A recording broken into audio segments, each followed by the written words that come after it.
നിർമ്മാതാവ് സാന്ദ്ര തോമസിനും പിതാവിനുമെതിരെ വധഭീഷണി. FEFKA production കൺട്രോളർമാരുടെ WhatsApp ഗ്രൂപ്പിലാണ് സാന്ദ്രയെ തല്ലിക്കൊന്ന് കാട്ടിലെറിയും എന്ന ഭീഷണി ഓഡിയോ സന്ദേശം എത്തിയത്. റെനി ജോസഫ് എന്ന പ്രൊഡക്ഷൻ കൺട്രോളറാണ് ഭീഷണി മുഴക്കിയത്. സാന്ദ്രയുടെ പിതാവ് തോമസിനെ കൊല്ലുമെന്നും ഓഡിയോ സന്ദേശത്തിൽ പറയുന്നു.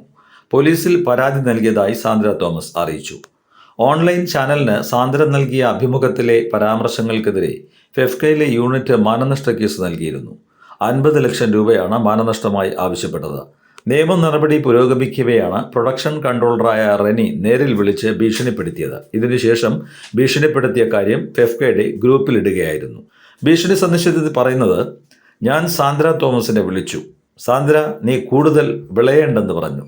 നിങ്ങൾ ആരാണെന്ന് തിരിച്ചു ചോദിച്ചപ്പോൾ നീ ഒരു പെണ്ണല്ലേ എന്നും നീ കൂടുതൽ വിളഞ്ഞാൽ തല്ലിക്കൊന്ന് കാട്ടിൽ കളയുമെന്നും ഞാൻ പറഞ്ഞു. പ്രൊഡക്ഷൻ കൺട്രോളർമാർ സിനിമയിൽ വേണ്ടെന്ന് പറയാൻ നീ ആരാടിയെന്ന് ചോദിച്ചപ്പോൾ അവളുടെ മിണ്ടാട്ടം മുട്ടി. നിന്റെ അപ്പൻ തോമസിനെ എടുക്കുമെന്ന് ഞാൻ അവളോട് പറഞ്ഞു. ഞങ്ങൾ കൊടുത്ത ഔദാര്യമാണ് സാന്ദ്ര തോമസ്. ഇവൾ വേദനിക്കണം.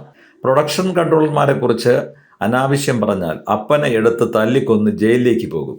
ആരാ ഇവൾ? സാന്ദ്ര തോമസിൻ്റെ ചെവിക്കല്ല് അടിച്ച് പൊട്ടിക്കും. എഴുതി ഒപ്പിട്ട് വച്ചോ. ഇത്രയേ പറയാനുള്ളൂ.